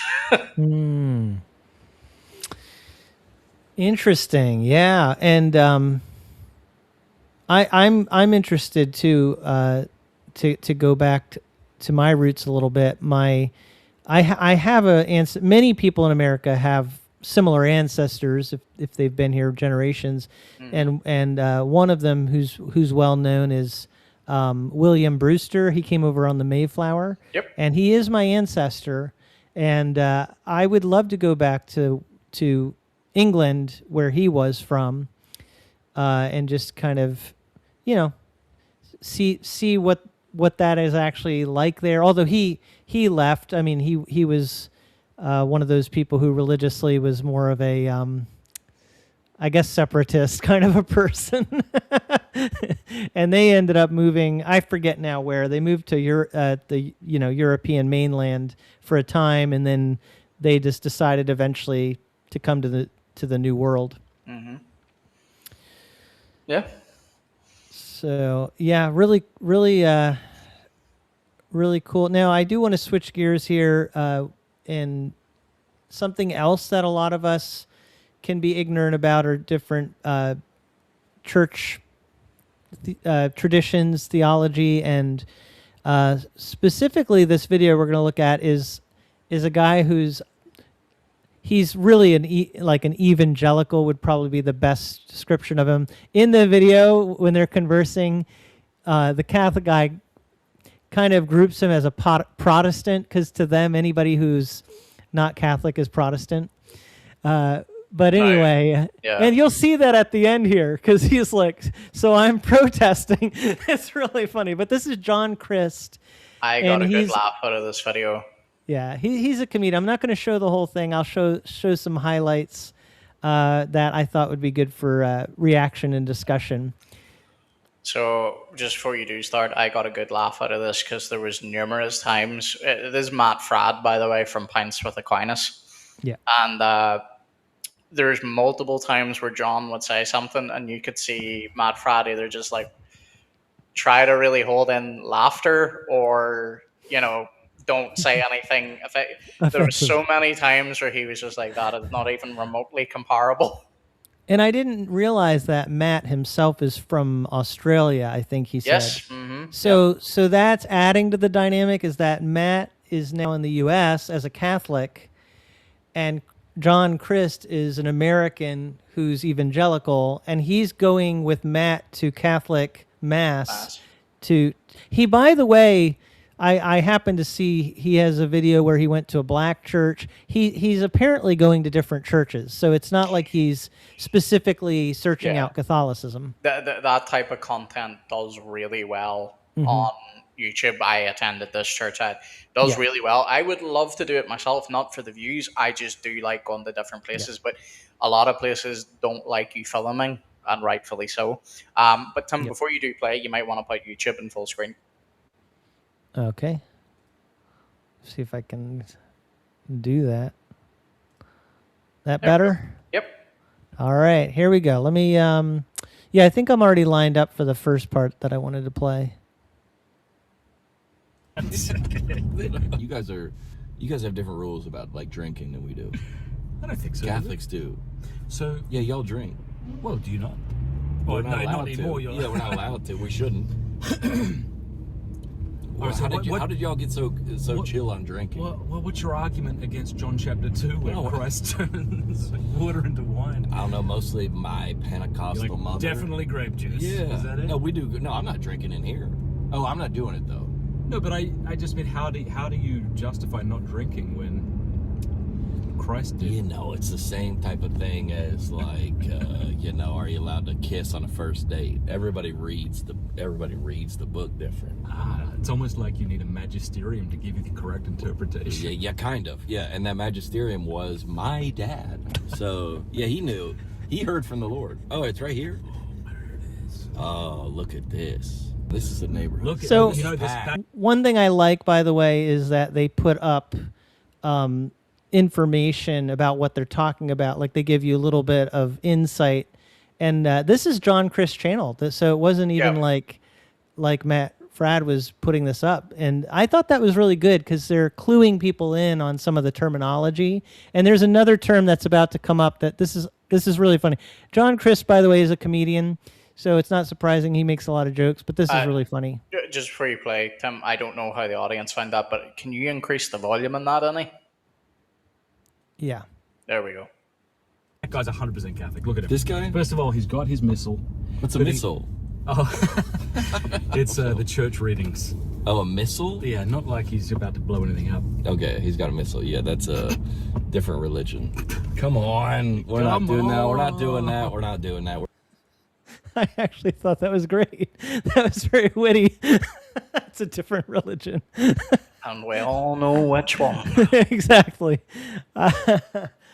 So that just, I showed that partly to kind of, it gives you the flavor of the interaction, because you have actually John Christ, you can tell throughout this interview, is quite ignorant of Catholicism, even by evangelical standards. I think a lot of evangelicals probably would know more than him, to be honest with you. Yeah, and again, this is why I think this type of content is good, because I come under fire a lot from other Protestants because they're like, you're a little bit too friendly with Catholics, you're a little bit too friendly with Eastern Orthodox. But here's the thing. There's nothing in Scripture that forbids me in being friends with people that are Roman Catholic or Eastern Orthodox. And when you develop genuine friendships with people, it's only right. You should want to do this to all your intellectual opponents anyway. But especially when someone's your friend, you should want to understand what it is they actually believe and what it is they actually teach. You still don't have to agree. Trust me, I'm still a very convinced Protestant. I'm learning a lot more about Rome, a lot more about the East. And so far, I'm not convinced. I'm loving my Protestant history, all that type of thing. But the reason why I bring that up is you do find people, even in Protestant, like high church Protestant positions, that are anti-Rome and anti-the-East, but don't have a clue of what they teach. So they're not really actually protesting, if that makes sense. It's more of Yeah. an ignorance. It's just, oh, we don't like them because they're Roman Catholic. Yep. And actually, if you get to know something, it might allow you to be a much better critic. Even Yes. you can still critique, but now you're actually doing it in a way that truly understands what it is you're criticizing. And an example of that, I don't know if you've seen this, the guy who runs the channel Gospel Simplicity. I mean, if you talk Austin about it, Suggs. if you talk about a person who really embraces and understands other traditions, he tries. But I just saw a video he did of his views on Mary, and he was critiquing Catholic, some of the Catholic ways of approaching their view of Mary, but because he really understands, he truly understands, he still does it in a way that's very fair. Roll. Sorry, my dog's about to fall off the bed. Roll. Uh-oh. You nearly broke your spine. Sorry, I had to extend my leg out there. He was going to fall off the bed. You okay? He's only done that once or twice. Yeah, he's good. My only thing about Austin, and this is not to put him down, he drifts more on the liberal side when it comes to women's ordination and homosexuality and things like that. So I never knew that about homosexuality. Did he? Yeah, Okay. he did a video on it. Not so well. I won't say a dedicated video on it. It was a Q&A he did about a month ago, and his wife's father is in a homosexual relationship. So his opinion has slowly changed now because of that. And yeah, he's a good dude. I've had a couple of interactions with him, but he sometimes, in the interest of trying to be ecumenical, he goes too far. And that is a danger. Yeah. Yeah, you're right. That is a danger. And I that's why I was kind of impressed that he actually, with like something like with the Doctrine of Mary, he's not just like, well, we'll just pretend there aren't differences. Like he actually stated, here's where I disagree, or here's why Protestants react the way they do. And he has a very, not only does he have an informed voice, but I think he has more credibility now to Catholics because he's taken the time to actually understand what they believe. Yeah, and it does pay off because I've shared this on here before, and this is not me bragging, but I'm just saying here is the fruit of whenever you are more informed about someone else's position. I've had numerous Catholics tag me because sometimes you'll see posts where someone's like, tag your favorite Protestant or tag your favorite Catholic or whatever. I've been tagged multiple times by a group of Catholics, and their reason has always been, while he disagrees with us, he will actually present our view on doctrine and not the traditional, oh, you think Mary's part of the Trinity, or, that type of. And I get it, I'm strongly against some of the Marian prayers, like strongly. But to present it as if they think that Mary is like a fourth of the Trinity, it's just like, guys, come on, like that's not serious argumentation. All right, so let's watch one more bit here. This is at the end, so I think this will be interesting here if I got it queued up right. Listen, with our side, I've told you this, the Derely Gobble side. All right. Well, you went to mass today. Yeah, I was yeah, like, Hope yeah. Springs. Now And you could tell there was some hungry Catholics in there today, Yeah. couldn't you? Oh, yeah. I used to be evangelical. Yeah, they you go, could tell they're dropping wanted some you. of the terminology. They wanted go, you. I used to be just like you. And So what they're talking about here, just so everybody knows, is how John Christ. This is after now they went into to mass together. So the first part of the video is before they went. This part of the video is after, and now they're kind of debriefing on it, talking about the experience. And basically, what they're talking about is people are like subtly trying to relate to John Christ, who's evangelical, and try to like say, "Oh, I used to be like you," trying to kind of win him over to coming to Catholic Church. Mm-hmm. Hope that you will be like me. Yeah. They wanted to say it. They didn't want to come off too strong, but they wanted to get it out there. A little bit They of a wanted to sales know pitch. that they were part of the John Christ conversion story, Oh, if it ever yeah. comes about. Oh, They went, yeah. I saw him. I said that. That may have been it.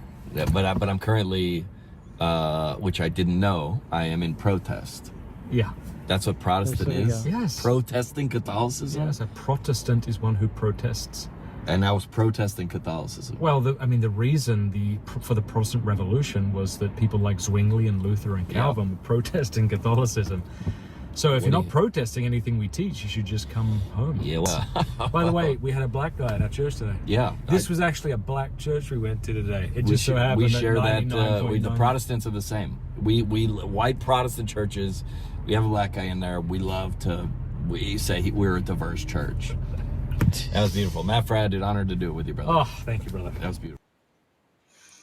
And Okay. just in their defense, there, that part was there's context further back. They're not just randomly. No, they are referring earlier again. So John Christ, I think there's definitely like a lack of knowledge on his part about some of these things, and some of it, I think some of it was joking. Sometimes it's hard to tell the difference, but he actually asked at one point, are any Catholics? Are there any black Catholics? Something like that. Yeah. And Matt Frad says, well, yeah, like he asked if there are any black Catholic churches, I think is the way he asked it. Yeah. Are there black Catholic churches? Because in the Protestant evangelical world, you literally have in America the black church. Like they will self-identify that way. We're a black church. Mm-hmm. But what his response was, well, yeah, there are black Catholics, in Africa. But in America, I don't know that Matt Frad has enough knowledge about America right now to be able to speak to that. Yeah. So it wasn't really, the answer wasn't really super clear other than to say, of course, there are black people who are Catholic. Mm-hmm. Yeah. It was a good, to be honest, I would recommend people go, it's on, just type in John Christ and you'll find his channel.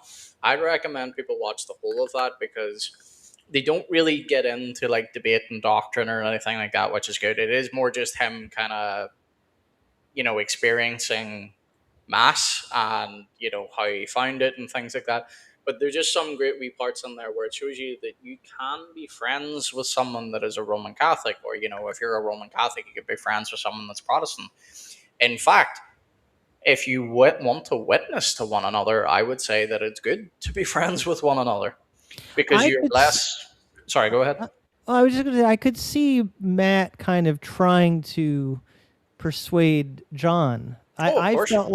I felt like that, but I'm not sure that John was ever trying to persuade Matt. And that's my only thing is like, I wish that if John's going to go into these situations, and maybe he does in another, maybe he doesn't do it on the video. Yeah. Maybe he does it off screen.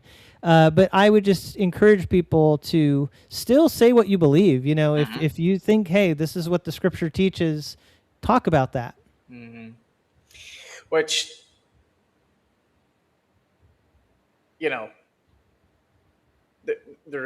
I don't want to say anything that would be horrible sounding, but there's an element where maybe I don't think John Christ is actually even knowledgeable enough about his own denomination to defend it. So while he's not inquiring into Catholicism specifically, because he is going to multiple churches, maybe he is trying to look into, hey, why do you believe what you believe? And maybe that's why you don't see so much pushback or any pushback at all from him, other than, the odd joke cracked here or there. But it's hard to know, with someone like him. He may have a lot more conviction than he lets on. Sure. So that sometimes that's the case. And may have a lot, like he said, and he joked. I thought that was very witty when he's like, "Oh yeah, my dad was the magisterium." Like I think he probably got taught quite a bit. But you're right. There might also be some reevaluation going on, which is good on some level for all of us, because the debates of past history were obviously people who went through that knew exactly what those debates were about. But many of us were so far removed from it, we're just like, yeah, I know in the past people disagreed, and now we still disagree. It's like, yeah, but what is it they actually were saying? That's why I think we mentioned this maybe the last podcast too. That's why Rome's position on today's Protestants is softer than what it used to be, because they recognize and say, look, the majority, and by the way, when they say Protestant, they are encompassing just an umbrella term. So Somebody, yeah. they look at that and say today's Protestants don't actually know what it is they are protesting. They were just born sons and daughters of the Reformation. Therefore, the Catholic Church feels okay to call them separated brethren, as where the Eastern Orthodox Church would take a stronger stance on that, but not purely just because of the Reformation. They would just say you're outside of the true church. So That's so Rome is interesting. more gracious in that Yeah, sense. we can talk about that with Orthodox Philip next week a little bit more too, because he is Orthodox, and we're talking about capital O Orthodox, like he's in that stream of Christianity. And I think what's so fascinating about the Orthodox, what you just said there, is in some ways they can be more hardline about church than Catholics in terms of like we are the right church. Although Catholics say that too. There's no it depends. It like depends what group. Yeah, like you just said about separated brethren. Yeah, you're right. It depends on who. But anyway, where I was going with that is, on the other hand, I find there are a lot of Orthodox people I know that actually have a lot more agreement with me about things than Catholics do on certain issues. Sure, yeah. And this is why I would tell people, especially because this is over this last number of months, this has been, maybe your audience here aren't as familiar with it, but if you're into apologetics or the polemic sphere, you will know that there's been a whole drama going on recently about orthobros. Do not judge the Orthodox Church by online orthobros, because the majority of Orthodox people you meet, while you will, as a Protestant, obviously have doctrinal disagreements with them, they are lovely people. They are friendly. They want to see you come into what they believe is the true church. Now, you may be offended by that, but I look at that from the point of view of, well, if you didn't believe what you believed, it would be more offensive to not tell me that you want me to come into the church. Now, part of the reason why I separate that out is the ortho bros, and they love trying to be nebulous with this idea, because they're like, well, what is an ortho bro? Like, they love all this type of language. But anyway, long story short, you will normally find them on X or on YouTube, and they sound like the least Christian people you know. They will insult your mother, they will insult your dog, they will insult how you look. You'll be called every R word, and yet they think that that's going to witness to people and bring people into the church. The reason why I would say not to base orthodoxy on them is a lot of those guys have actually been found out not to be actual catechumens at all, but just people inquiring into orthodoxy and think, oh, this sounds masculine. But then they go online and they give it a bad name. So Interesting. yeah. Someone was asking, Frog Dude, asking what denomination of Christianity am I a part of? So my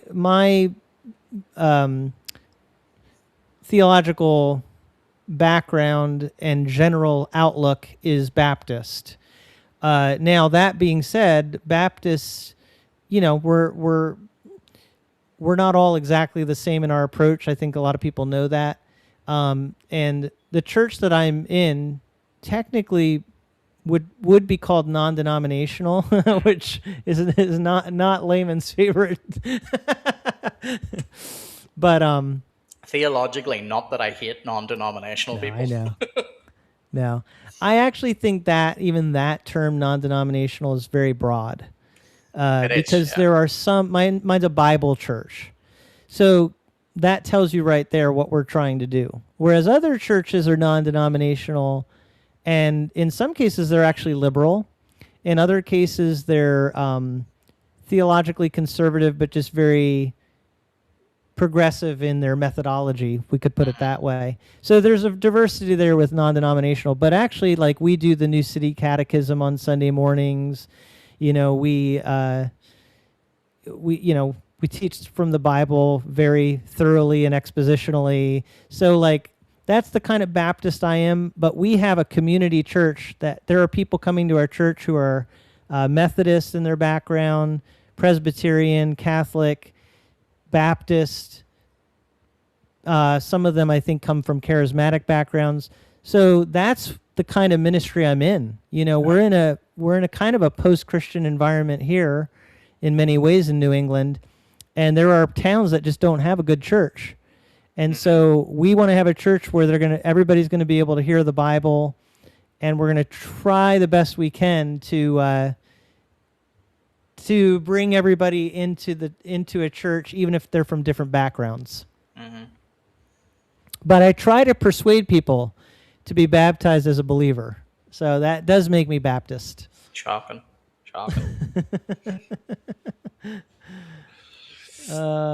But this is why, because you can bring up Red's comment here. This is why I've been getting in trouble over on my own channel, because people think that I like to separate denominations out to be somehow like, you know, my denomination's better. If you watch my content, I don't argue that this denomination's better than the other.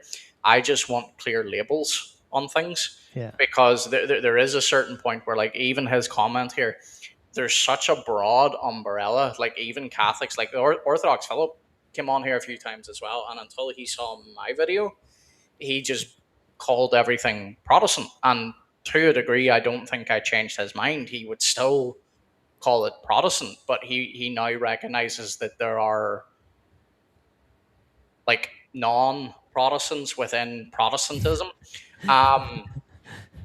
And labels are not all defining, but labels are good. Like, you wouldn't go shop in a supermarket if all the tinned goods and the cereals and stuff didn't have any label on them.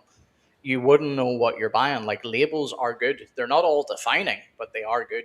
So I don't know why I went down that rabbit hole, other than his comment made me think of that. And then also, Seeley chimed in here. There are a lot of non-denom churches that are Baptist in practice, and I would agree with that. I think probably if you had to just, like, put a label on them, you could say a lot of them are Baptist. The question would be, like, what does Baptist mean to the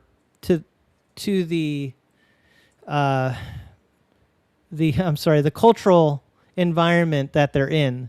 Because to some people, to be Baptist links them with, like, historic denominations. Mm-hmm. And that's where, you know, again, where you live makes a difference. Like, Yep. You know, our historic denominations in America, some people do want to distance themselves from them. This is actually the debate that comes up with Redeemed Zoomer all the time. Mm-hmm. He's always pushing for people to come back to those historic denominations. But there's a reason that people have distanced themselves from those denominations, if you look at the trajectory they've gone down. So that explains some of it. And then also I would add this. If you read John Bunyan, he's a Baptist, but he was very amicable toward Paedo-Baptists. He tried to be like, yeah, they can still be part of our church. And that was non-Baptist of him. And that's more, honestly, a little bit more where I lean, is more like John Bunyan. You could argue, in a sense, he had to be amicable. I'll put it that way. No, he didn't. He got in trouble from other Baptists. He really did. Other Baptists did not agree with him, and he had to write extensively on it. I agree with that part, but what I mean is, I'm just saying, like, the Presbyterians were not just the Presbyterians, the Reformed in general were not always very gracious to Baptists. And I mean not physically. Yeah, but he was already facing persecution from the Church of England anyway. So, like, I think he did it out of an ecclesiology that he personally held, and I tend to lean in his direction. Yep. It's I think people should fight for labels and historic labels. And I don't mean physically fight. I mean like fight for the definition of them, because you get people online like Ryan from needgod.net. He attends a Presbyterian church. I've heard him say that before, but he does not identify himself as a Presbyterian, which is good in one sense, because no matter what he says, nobody can label and go, I "Oh, didn't realize. Presbyterians." Yeah, I would not have assumed He's he was Presbyterian. Yeah. he's not. He only attends. That's Oh, the point. Now, okay, that was okay. such a. This was before Ryan's channel really blew up. That's kind of the last time I ever heard him say it, and I think there's a reason he doesn't say it publicly. But part of the reason I bring him up is he likes to, and there's a group of other guys as well. I'll not name their names because I've already had their fans weaseling on at me. They all refer to themselves as Bible believing Christians. Now, Yeah. why do I air quote that? And why does that sound like a bad thing to say I'm a Bible believing Christian? Mormons say that they're Bible believing Christians. Yeah. Jehovah Witnesses say that they're Bible believing Christians. Why? Because what they mean is, well, I just read the Bible and I come to this. You can say you're a Bible believing Christian all you want, but the thing is, there are heretics that say the exact same thing. Like, for example, there are Unitarians that call themselves biblical Unitarians.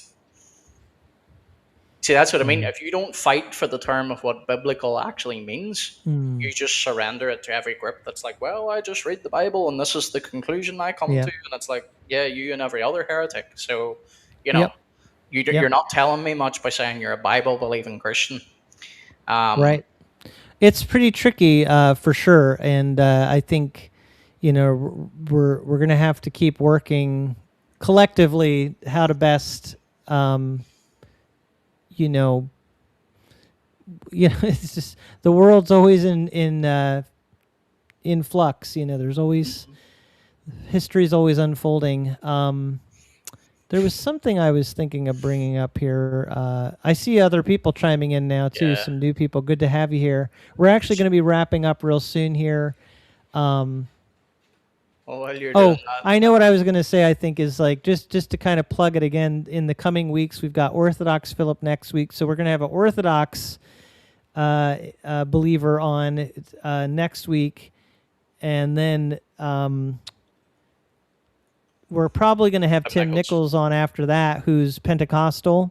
Now we're not doing this like with like the goal is not like let's have as many denominations as possible, but we.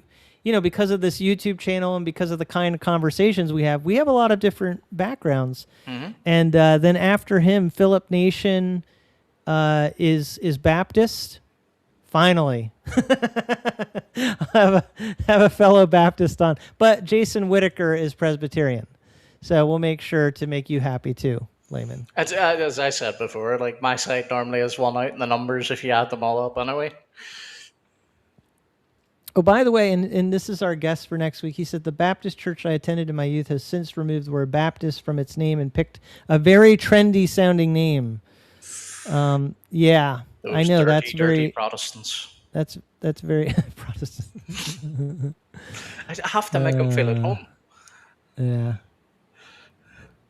All right. Well, I think we're gonna wrap up here. We've been going for over 2 hours, so that's usually our cutoff time. So we'll wrap it up here. Want to thank everybody for joining us this week. Remember, next week it will be Later. 7 p.m. Eastern time, so that Orthodox Philip can join us for the whole time, or as long as he wants to, at least, and talk to us about a new printing of a Bible from New Rome Press. And hearing some of his Orthodox perspectives, again, capital O Orthodox perspectives, because I don't want people to hear me saying like we're unorthodox, but got to clarify all of that. Tony's like midnight dying. Wow. Yeah. So basically, the next day for you guys, it'll be Thursday early morning. I normally don't stream until 1 a.m. my time anyway, and Tony's even made a few of my streams, so he'll probably sleep, set his alarm, and get up. But I'm just All glad right. he did the conversion, so I don't have to. And good to see some people are enjoying this. So thank you everybody. We'll see you next week. And before you cut off, remember, folks, you still have to give us name suggestions because we're still nameless. Yes, so maybe next week we can even bring that up at the beginning. If you guys have any ideas for what you want to call this, what we should call this program, because we've been going at this for a year and a half, and we don't even have a name for it. But maybe that's more appealing to people to not have a name. I don't know. I don't know. And Leslie's off for her dinner.